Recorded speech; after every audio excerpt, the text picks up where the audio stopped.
Toledo Live is brought to you by the generous donors of WLMB-TV 40. We are grateful for every gift that helps support this show's ministry.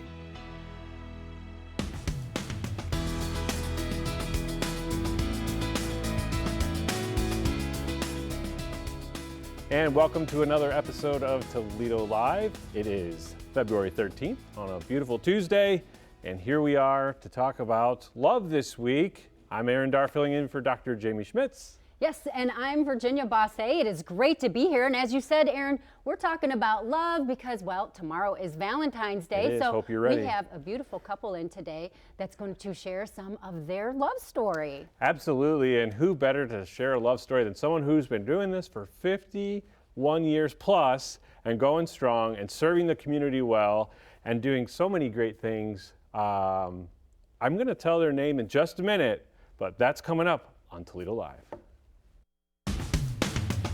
And now, join us for Toledo Live.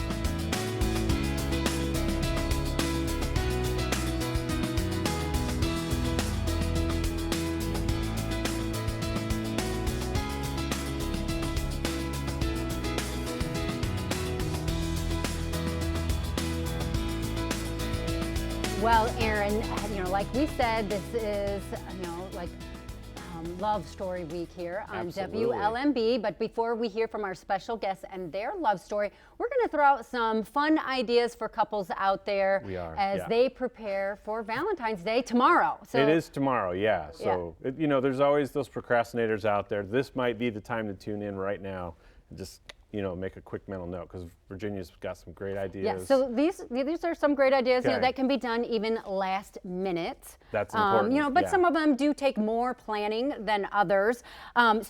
Breakfast in bed, that's super easy for your spouse. Not for everybody, but some people. Well, you can make eggs, Aaron, can't you? And toast. Yes, I have done that. Okay, so I have done that. Yes. I think that would put a smile on Jesse's she's face. appreciative. Yes. Yeah. All right. Maybe watching your wedding video together, or doing an indoor picnic.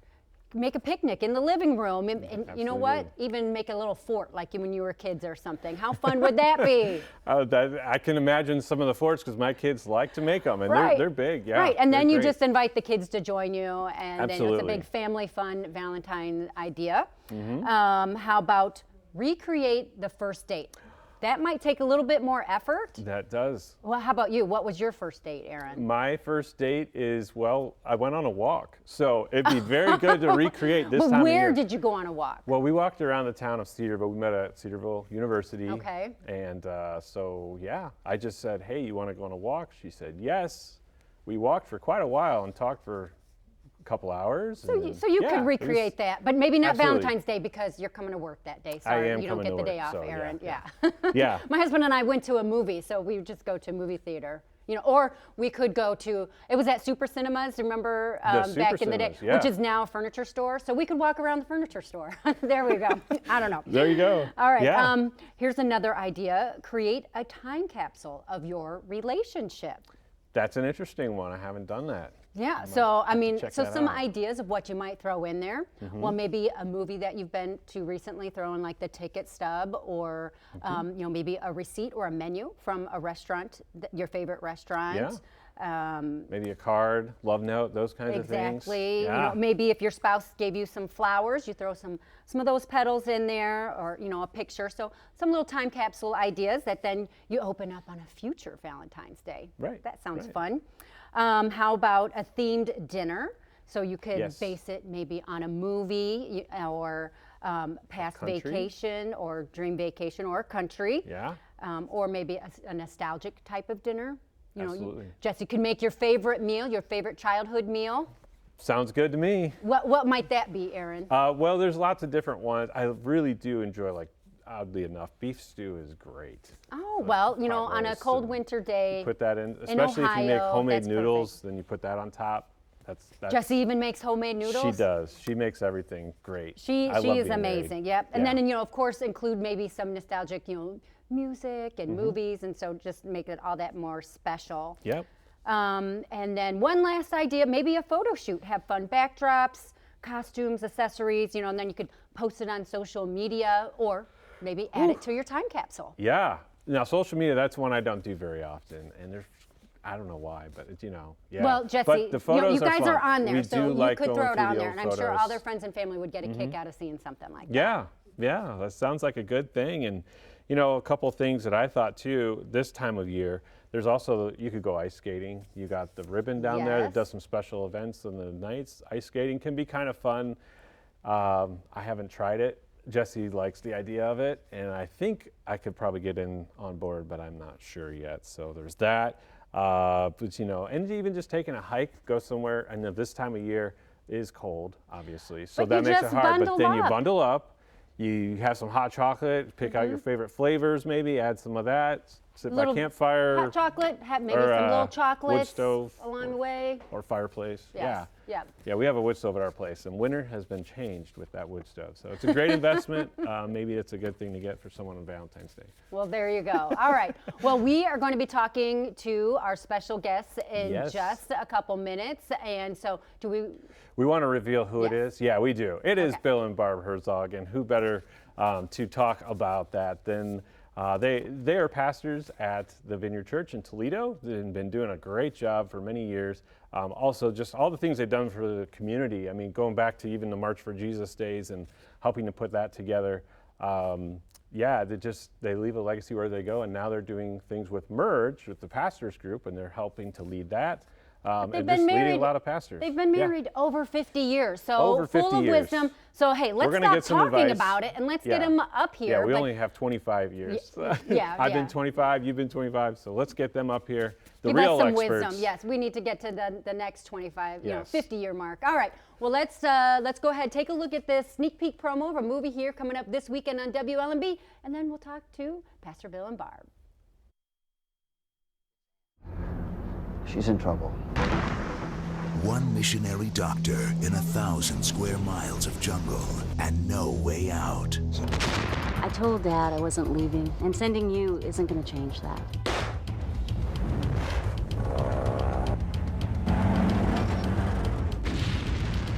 They believed in a dream, but were surrounded by a nightmare. Last flight out.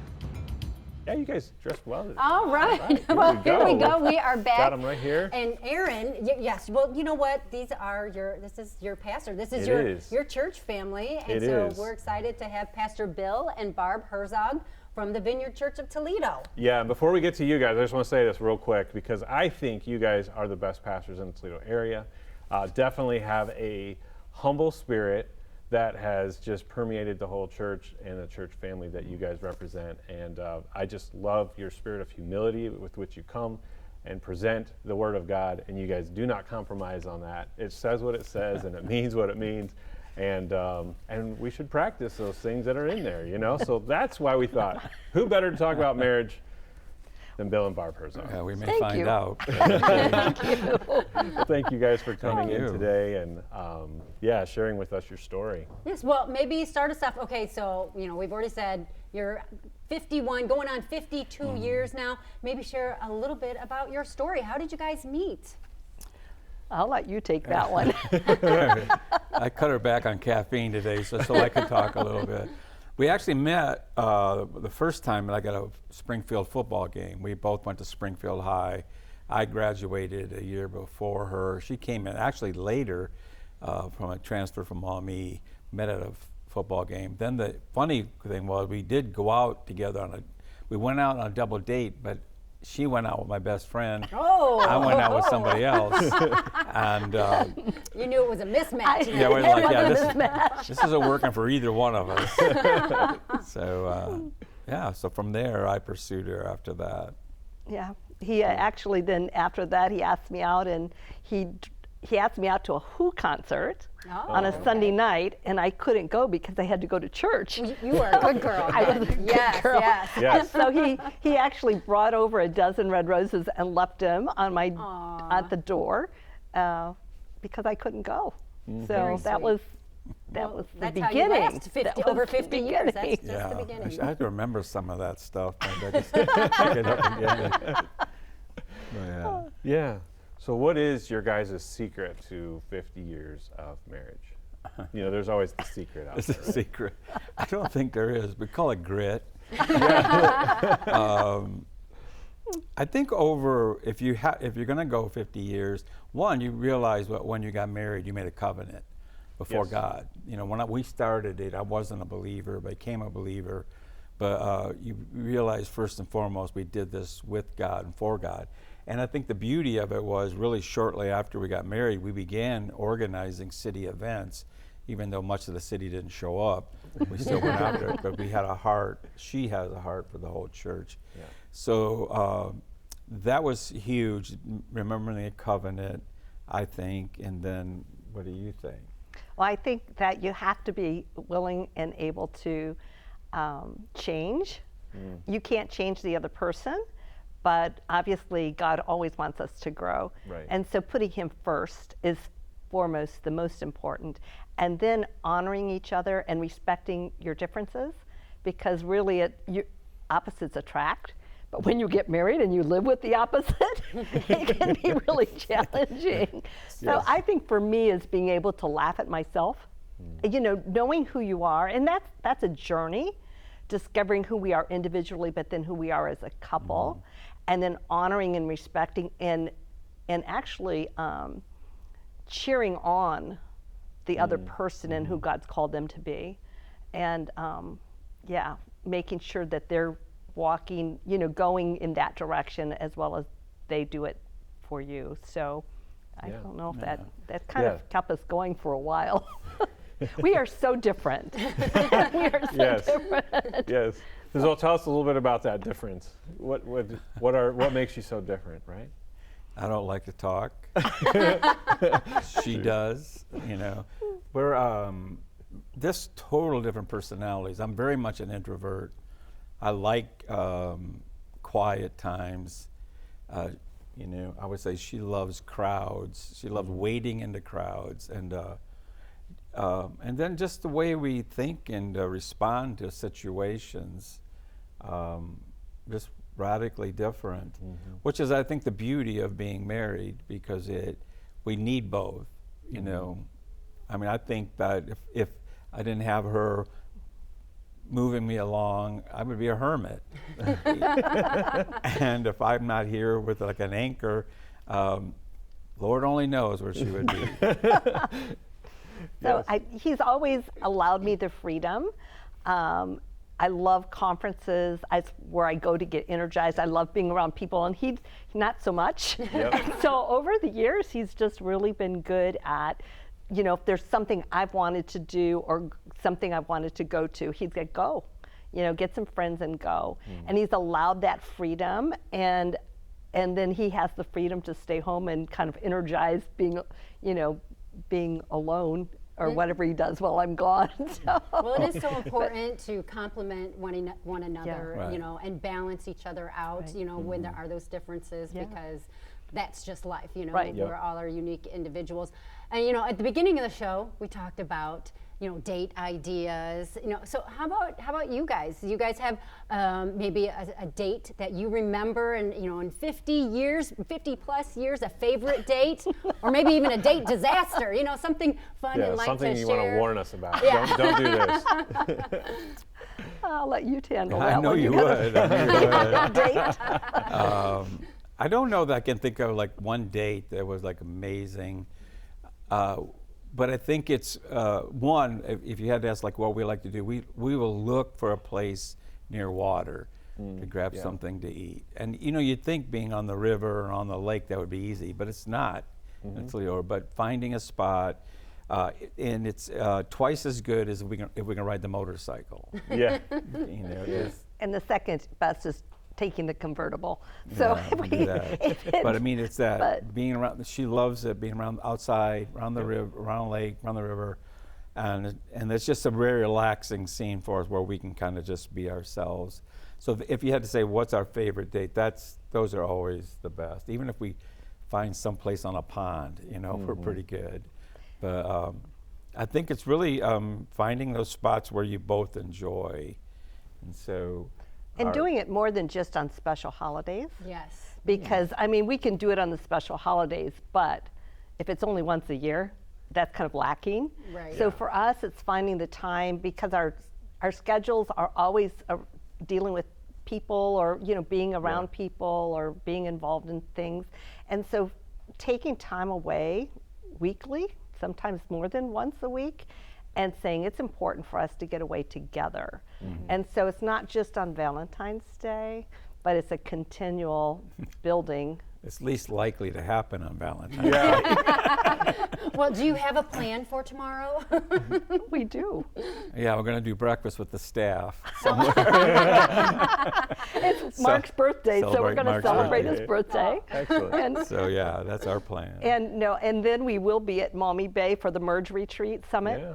And Oh, so okay. we always go out, well, because we're helping get that already. It starts on Thursday, but we will be there Wednesday, tomorrow, and we'll spend the night, and then we stay on Friday, so it's over with on Thursday. On Friday, and so then we stay over on Friday. So it and it's always this weekend. It's always this, these days. It's the third Thursday of every year.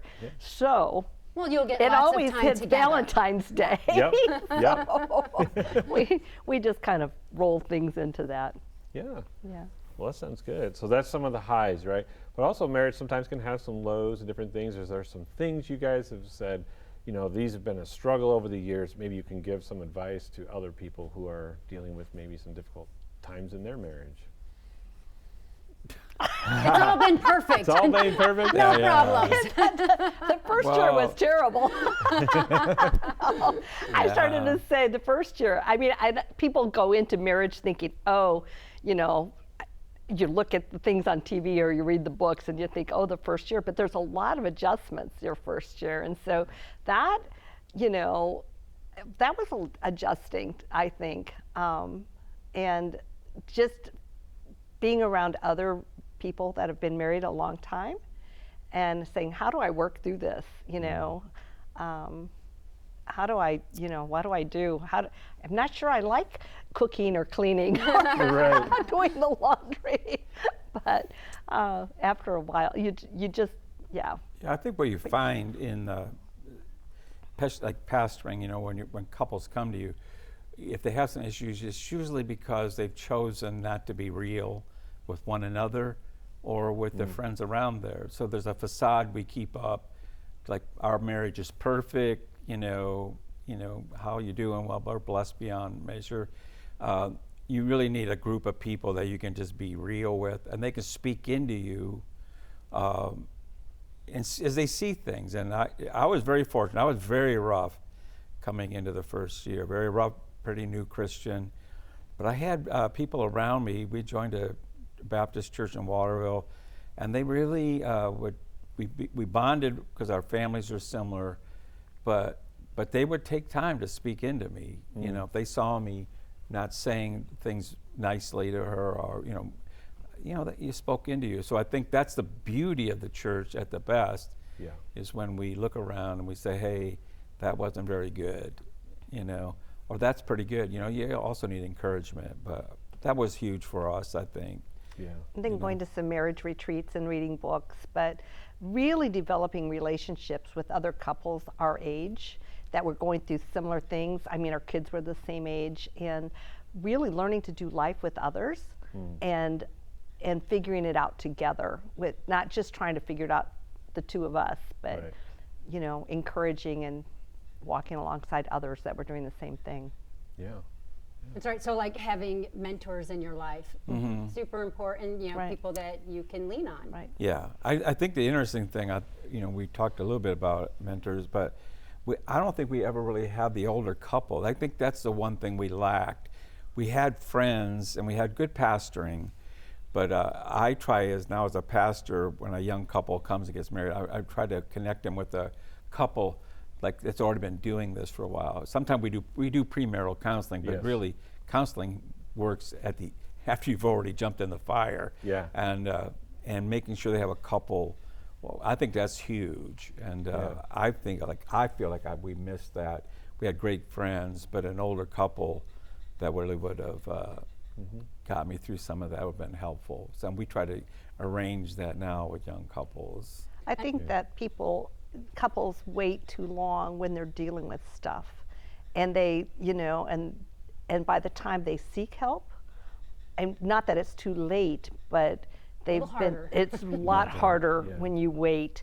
So if you see there a crack or there's something where there's a lot of tension and you can't work through it, then you need to, whether it's Christian professional counseling, or your pastor, or another couple that has worked through things. But that's so important, because the longer you wait, the harder it is. Yeah. The harder it is. Yeah. Well, that's very true, and I think communication, you know, is just such a key in marriages. You see that breaking down all the time, and especially now with the distraction of social media and all these other things where things get messed up and mixed up, and people are distracted from their own relationship. You know, so I appreciate you guys sharing like that. You know, you need to have those friends, those influences in your life. You need to have that type of covenant, as you said at the beginning, that reminds you that, you know, you're in this for the long haul through the thick and thin. You know, I know as Virginia and I have been here, Virginia's been married over 25 years. I have been, you guys now at 50. So I'm curious, because I want to get this in before we go too much further, because I know our time's running short, but what advice would you give to someone if you could go back 25 years and redo the 25 years that you've done? Like, what advice would you give to someone who's been married a while but still have a couple more years to look forward to? I think look forward to it. I think you have to, you know, sometimes we hit a thing where I hit a milestone. I don't really, like when somebody said, hey, you've been married 50 years, I'm like, so what? You know, it is a cool thing, but the other is, but I don't think we remove the options, you know, but I really do think you have to, man, like this first 25 has been great. I bet the next 25 will be better. And how do you continue to grow? The marriages I see that in the biggest trouble, and I've seen many of them at 40 years, 45 years, 30 years crumble, because they stopped growing. They stopped honoring each other. Yeah. So if I were to go back in our 25 and say, well, what would I do? I don't know that I would do anything different. I just make sure that she was always first. Sometimes in ministry we can make everybody else first, but she was first, and you know, man, I have enjoyed growing old with her. She makes me feel young, and I'm very tired often. Well, we certainly do appreciate you guys coming out, sharing your story, your words of wisdom, and you know, I'm sure somebody out there today, you know, just really took it to heart, and you know, it could help make their marriage even that more special, you know, as we're celebrating Valentine's Day. So thank you so much for you know, sharing your story. Thank you for having us. Thank you. Great. All right, well, now we're going to take a look at the movie The Chosen. That's out in the theaters now, and then we're going to tell you more about more events in the area. People seem to think they know why I'm here. Do you think I've come to give peace on earth? This edict identifies Jesus of Nazareth as a heretic and a blasphemer. I've not come to bring peace, but a sword, division. When someone chooses to follow me, it may mean that people will be hated by those closest to them. I prayed with this man, Yanni. He wasn't what I expected. What's so important? Feels like the beginning of something. War, maybe. I don't expect you to understand now. You'll understand in time. I am the life that overcomes death. I guess you're not holding back anymore. I can't. I'm out of time.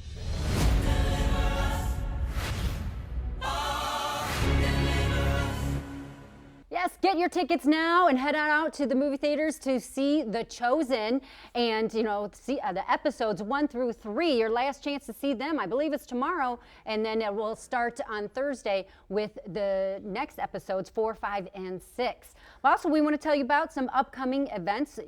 Comedian John Crist is going to be on his The Emotional Support Tour. He will be at Connor Place in in Cleveland, Ohio, Sunday, February 18th at 7 p.m. And become immersed in beautiful blooms at the Toledo Zoo's Orchid Show. That's Friday, Saturday, and Sunday this weekend and through February 25th. It'll be at the ProMedica Museum of Natural History Great Hall. There you can discover the vibrant colors, delightful scents, and interesting backstories of rare and exotic orchid species from around the world. Tickets start at just $12 or are included with your zoo admission. And World Vision presents David Phelps and Jason Crabb with special guests, the Martins and Mickey Bell. They are going to be having the Life Your Voice tour at the Blue Gate Performing Arts Center in Shipshewana, Indiana, Friday, March 1st at 6:30 p.m. So, Aaron, perhaps some of these ideas are great Valentine's Day ideas. The Orchid Show, going back to my first dates and recreating some of those, going on a walk. Maybe we do that at the Orchid Show this weekend or something. There you go. Who knows? That sounds pretty interesting. My wife's father was in the greenhouses. He worked in that industry a lot and helped grow orchids, so it's kind of interesting. Oh, yeah. Family thing there. Yeah. All right. Well, do you have a devotion for us? We do. We have a verse that we want to share with you today from 1 Corinthians 13, 4 through 8. What says it better than this verse here? Love is patient. Love is kind. It does not envy. It does not boast. It is not proud. It does not dishonor others. It is not self-seeking. It is not easily angered. It keeps no record of wrongs. Love does not delight in evil, but rejoices with the truth. It always protects, always trusts, always hopes, always perseveres. Love never fails. But where there are prophecies, they will cease. Where there are tongues, they will be stilled. Where there is knowledge, it will pass away. So you can see love is going to be around a very long time. And it has all those attributes which are defining God. I mean, the word tells us that God is love. He's the author of it. He's the one who created it. He wants it for his people to be enjoyed.